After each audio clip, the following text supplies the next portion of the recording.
Eu me lembro que em um dos dias ele foi para a faculdade e ele chegou mais cedo em casa e eu estranhei. E quando ele chegou em casa ele me contou que estava tão cansado que tinha dormido no trânsito. E dormiu, graças a Deus, no semáforo, então não causou nenhum acidente. Mas ele ali viu que ele não daria conta nem de chegar na faculdade.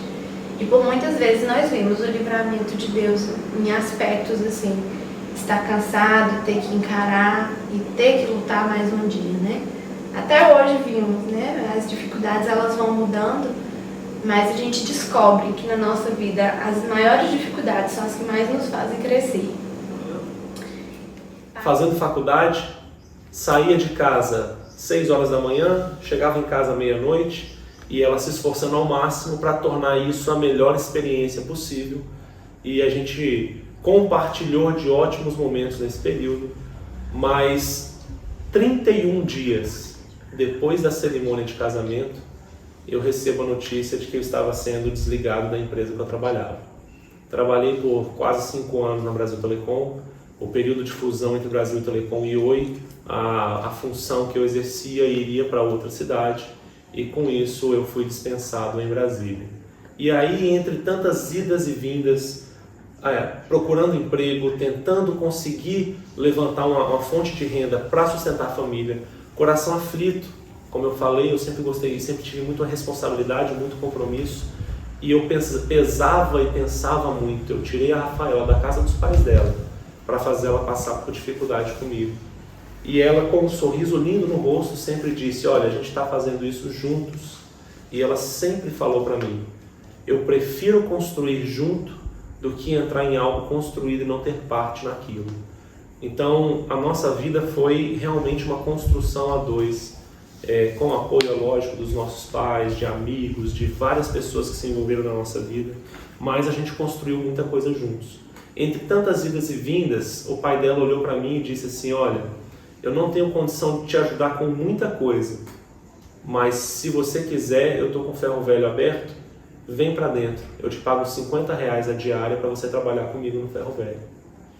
Gente, no lugar que eu estou hoje, eu comento com as pessoas e talvez elas não percebam, talvez elas não entendam tanto ainda o peso disso para mim, mas nunca foi tão importante não ter feriado como você trabalhar ganhando na diária.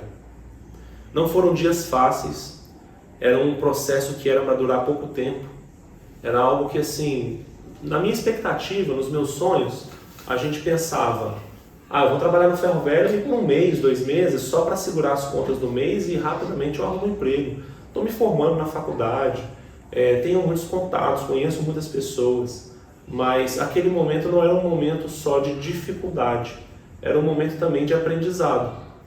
E eu acredito que a gente só muda de fase quando a gente aprende naquela fase que a gente está. E o ferro velho foi um processo, uma etapa na minha vida de 4 anos. Foram 4 anos trabalhando ali dentro. Eu aprendi a limpar cobre, aprendi a catar latinha, aprendi a limpar panela de alumínio para separar de outras panelas de ferro. Aprendi a carregar geladeira na cabeça para vender pão sucata e tirar dali o sustento da minha casa. Por vários momentos a gente passou apuro, ficou preocupado, ficou com medo. A gente nunca perdeu a confiança em Deus. Deus sempre foi presente nesse nosso processo. Deus sempre nos ensinou, cuidou de nós. E mediante a tantas mudanças, tantas coisas que nós passamos, eu consegui aprender a valorizar várias formas de Deus falar. Eu vi pessoas que carregavam pesos e pesos de sucata para ganhar R$10 num dia e poder comprar o almoço, garantir o almoço do dia. Eu vi pessoas que às vezes juntavam latinha em casa só das festas que faziam no final de semana e o dinheiro que comprava era para comprar o próximo engradado de cerveja para a próxima festa. E não tem problema nenhum entre um e outro, só são diferentes. E com isso a gente aprende a trabalhar um pouco a diferença das pessoas. E com 5 anos de casado, nós tínhamos... A gente sempre falava que ia ser pai com 5 anos de casado, né? E o Bruno sempre fazia a piada de que era igual concurso público, que poderia ser prorrogável por mais 5, porque ele tinha um medo de botar o menino no mundo e não dar conta de criar. E eu sempre falava pra ele que Deus ia cuidar, né? Que às vezes a gente sonha em ter coisas muito grandes para cumprir o propósito de ter e ser família. E na verdade, muitas vezes a gente precisa confiar que quem cuida é Deus, quem dá o sustento é Deus. E a gente viu ali que quando foi chegando nos 5 anos, o Bruno teve uma porta aberta, que foi no sistema de cooperativas, né? Ele trabalhava lá em Brasília, voltado mesmo na área financeira, nessa área de cartões de crédito. E o Bruno começou a ganhar um conhecimento muito bom. E naquele momento também a gente tinha acesso a primeira vez a um plano de saúde bom que nos ajudaria com a questão de ter um filho. E veio então o processo da família crescendo, né? A gente até brinca que o Arthur foi feito no dia da nossa comemoração, porque no dia que eu fiz a data provável, a data era exatamente o dia do nosso aniversário de casamento de 5 anos. E nasceu então o Arthur, nosso primeiro reizinho, né? A nossa primeira grande alegria, né, de ter um filho. É a multiplicação do amor, né? Não se explica. Quem é mãe aí sabe o que eu tô falando, quem é pai também. E quando o Arthur nasceu, né, nós tomamos a decisão de sair da casa dos meus pais, porque até então a gente morava num barracão de fundo, de 3 cômodos lá dentro. E aí fomos para um apartamento que a gente alugou e vivemos dias muito bons ali. Só que nem tudo é planejado, né? O que o Arthur foi totalmente planejado, o Matheus falou assim: já que eles planejaram muito bem meu irmão, eu vou mostrar para eles que a vida não funciona tão bem no papel. E aí, com o ano que o Arthur fez 1 ano, no aniversário de 1 ano dele, né? Eu percebi que eu não estava me sentindo muito bem e tal. Achei que fosse por um problema de fibromialgia que eu tinha descoberto há pouco tempo. E logo em seguida, assim, 2 semanas depois do aniversário, eu descobri que eu estava grávida do Matheus. E aí veio primeiro um misto de sentimentos, né? A alegria de ser mãe novamente, saber que eu ia viver aquele amor todo de novo. E ao mesmo tempo medo, né? Eu tinha um bebê dentro de casa. E acabava sendo quase gêmeos, gente, com algumas dificuldades, a mais, outras a menos, mas quase gêmeos. E o Matheus veio para quebrar os nossos paradigmas, né? A gravidez do Arthur tinha sido uma gravidez de novela, parecia aquelas novelas que a mulher chega toda plena para ganhar um bebê, faz tudo todos os dias. E a do Matheus já não foi, porque foi muito recente, então eu tinha que ter todo um cuidado para não perder o bebê, então foi uma gravidez considerada de risco. E eu lembro que o Arthur queria muito colo, muitas vezes, e aquilo me doía, né? Porque eu não podia dar a atenção que eu tinha pro Arthur. Mas ao mesmo tempo, assim, ele sempre foi muito compreensível. Eu brinco com o Bruno de que o Arthur ele nunca teve a idade mental de uma criança da idade dele. Ele sempre foi muito maduro e ele entendia que eu não podia pegá-lo no colo porque ele tinha um irmãozinho. Então ele deitava na minha barriga, conversava com o irmão. E desde então nós percebemos que eles seriam grandes amigos, porque o Matheus pulava na barriga de ouvir a voz do irmão, que era lindo. E passado algum tempo, né, com dificuldade de morar de aluguel e o Bruno sozinho trabalhando, eu em casa, nós começamos a ver a necessidade de ter um lugar nosso. E foi então que o vô do Bruno, ele tinha uma chácara muito grande lá em Brasília e ele cedeu um pedaço do terreno pra gente construir ali. Nesse momento nós voltamos atrás, né, voltamos a morar na casa dos meus pais, que foi considerado assim por nós uma bênção, né, ter famílias que sempre nos apoiaram, tanto de um lado quanto de outro. Tudo que meu sogro e minha sogra podiam fazer para apoiar, eles estavam ali. E tudo que meus pais podiam fazer para apoiar eles estavam ali. Às vezes até abrindo mão do próprio conforto deles para nos atender. E começamos a juntar dinheiro para construir. Quem já construiu sabe a dificuldade que é. O Bruno precisava trabalhar muito para fazer hora extra, para dar conta de pagar as coisas da obra, as demandas. E foi um período que a gente viveu muito milagre. Eu considero que foi o pior ano das nossas vidas, sem dúvida. 2017. 2017 começou como um ano cheio de expectativa, né? Nós iríamos construir nossa casa. E logo de cara se mostrou um ano muito difícil. É sempre um ponto doloroso tocar nesse ano, porque apesar de já ter se ressignificado, a gente se lembra de quanta dor a gente viveu. E é fácil contar uma história cheia de vitórias, mas assim, a vida não é só vitórias. E logo no início de 2017, meu avô foi atropelado. Para quem conhece minha família sabe o tanto que a minha família é unida. E eu tive que me dividir entre cuidar da obra e cuidar dos 2 meninos. O Bruno estava viajando muito, como eu disse antes, e ajudar minha família com meu avô. Meu avô ficou 1 mês e meio no hospital, mais ou menos. E foi uma dificuldade muito grande, foi um desafio muito grande lidar com isso. E quando meu avô saiu do hospital, né, a gente achou que as coisas iriam melhorar. Na semana seguinte, o vô do Bruno sofreu 3 infartos e 2 AVCs. Ou 2 AVCs e 3 infartos. E foi parar na UTI. E o vô do Bruno era assim, meu braço direito naquela obra. Ele foi construtor há muito tempo, né? E ele me ajudava. Sempre ia na obra, me dizia o que os pedreiros estavam fazendo de certo e de errado. E era até pra mim uma certa segurança ter ele ali, porque eu era uma mulher que não entendia de obra e tinha que lidar com pedreiros o tempo inteiro. E eu lembro que o vô do Bruno, ele me deu esse suporte muito grande, assim, no início da obra. Ele ia lá, dava pitaco, dava bronca. E aí, então, ele foi pra UTI também. E foi outro parto, né? Outro momento muito doloroso.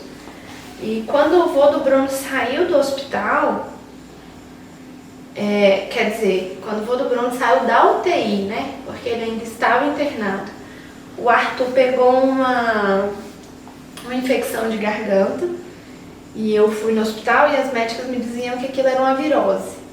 E por 5 vezes eu fui no hospital e cada vez o Arthur estava pior. E por fim o Arthur estava não só com uma infecção de garganta, ele já estava com infecção intestinal e desidratado claramente. O Arthur era muito novo, ele tinha 2 anos e pouquinho nessa época. E aí veio a maior luta.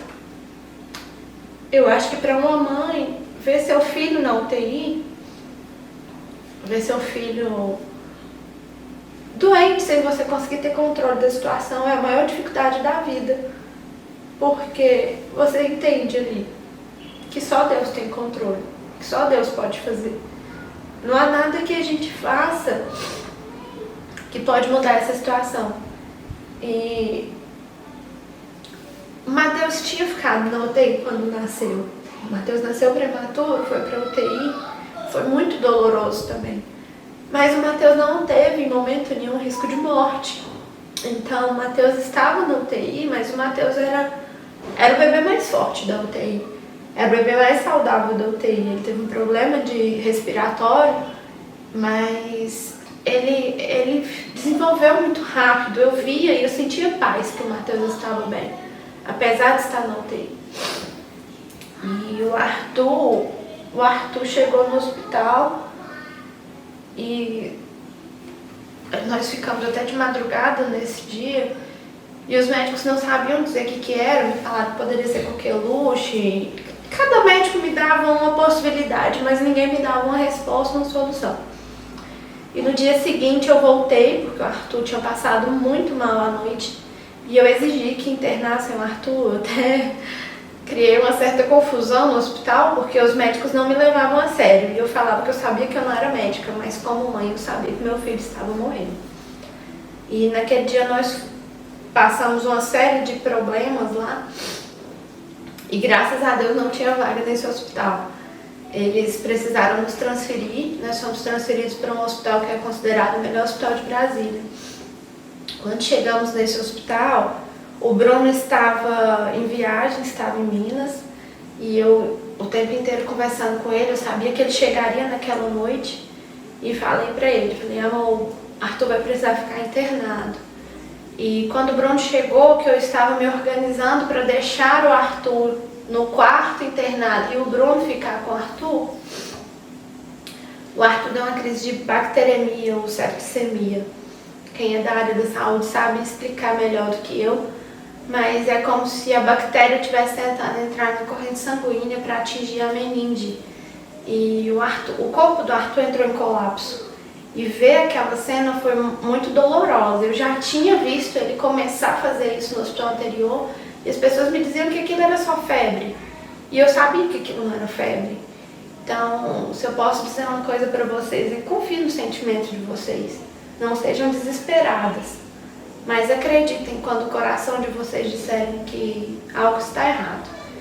E quando aquela médica do novo hospital viu o Arthur, ela se assustou, chamou a equipe e o Arthur dali foi para o box com os aparelhos mostrando que o corpo dele realmente estava todo descompensado. Todos os sinais vitais estavam atrapalhados, né? O coração estava muito acelerado, a pressão ao mesmo tempo não dava para medir direito e a saturação dele estava muito baixa. Para quem entende de Covid, né? Pós-Covid, pós-pandemia, sabe que a nossa saturação abaixo de 92 já é perigoso. E a saturação do Arthur, se eu não me engano, estava em 60 e alguma coisa. Os médicos nem sabiam me explicar porque que o Arthur estava acordado. Nós ali sabíamos que era só Deus mesmo. E precisamos dar um remédio para o Arthur, que a médica falou assim, nesse momento, por onde já tinha chegado no hospital, já era de madrugada, e a médica nos olhou e disse que precisava dar um remédio para o Arthur e tinha 50% de chance de que o Arthur vivesse se tomasse esse remédio. E 50% de chance de morrer, mas se ele não tomasse o remédio, ele morreria. E aí você se vê sem chão, você se vê sem uma resposta. Você não tem opção de falar assim, não dá o remédio, porque se ele não tomasse o remédio, ele ia morrer. E tomar o remédio podia fazer ele morrer. Então naquele momento ali eu já não sabia mais se eu tinha um chão embaixo de mim, mas eu sabia que tinha um Deus me sustentando. E eu autorizei a médica a dar esse remédio e o Arthur então deu entrada na UTI. Pelos dias seguintes foram 17 dias de internação. E no 12º dia nós recebemos uma oração de um pastor amigo que nos dizia que Deus estava entrando em providência. E entre outros detalhes que ele nos falou naquele dia. E o Arthur acordou pedindo comida. Até então o Arthur só estava recebendo alimentação venosa, porque ele não comia nem bebia nada. E eu sabia que meu milagre tinha chegado naquele momento. Depois disso, mais 5 dias, o Arthur voltou para casa. E foi todo um processo, né? Precisamos abrir mão de muitas coisas na vida, porque o médico foi muito claro de que ele precisaria passar por todo um processo de reabilitação. O sistema imunológico do Arthur tinha ido quase a zero. E nesse momento a gente entendeu assim, a gravidade do que tinha acontecido e o tamanho do milagre que nós tínhamos vivido. E aí voltamos para casa, né? Nesse processo minha casa estava em obra. Quando a gente voltou, poucos meses depois, conseguimos, graças a Deus, ir para nossa casa. Só que quando a gente foi para nossa casa, era um sonho realizado, era uma alegria, minha casa era linda. Era tudo que eu tinha pedido a Deus, até mais do que eu imaginava. Porém, faltava algo e a gente não sabia explicar.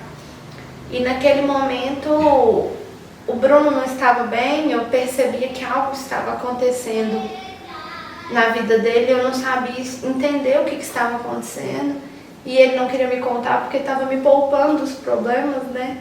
E aí eu digo mais uma vez para vocês, a comunicação ela é tudo. Se você não conversa com seu cônjuge sobre o que está acontecendo, você pode gerar na cabeça dele uma série de outros problemas e pode criar um monstro dentro da mente dele.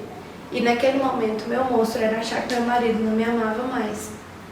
E no dia que eu tive coragem de perguntar para ele, ele me contou que na verdade era um problema profissional, ele não estava se sentindo bem, ele não era reconhecido onde ele estava e aquilo estava mexendo com ele demais. E foi um momento que nós resolvemos tomar uma decisão de fé. Pedimos a Deus uma resposta e começamos a orar nesse propósito. Colocamos nossos pais também para orar com a gente.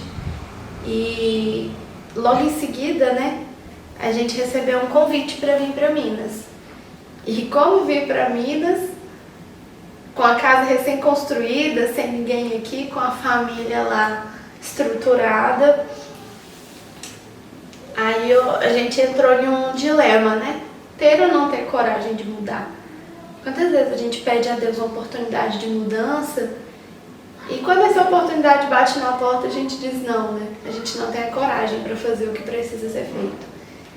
Aí a gente, entre medo de ir e vir, ficar ou ir, abrir ou não abrir mão das coisas que a gente tinha construído lá, optamos por vir. E foi uma decisão dolorosa, muitos chamaram de loucura, né? Muitos nos questionaram como que a gente ia sair de casa, sendo que a gente tinha acabado de construir uma casa. E quando a gente chegou em Minas, o Bruno foi muito bem recebido onde ele veio. Ele veio para uma central que já gostava muito do trabalho dele, que já admirava quem ele era. E ali a gente entendeu que realmente era uma porta aberta.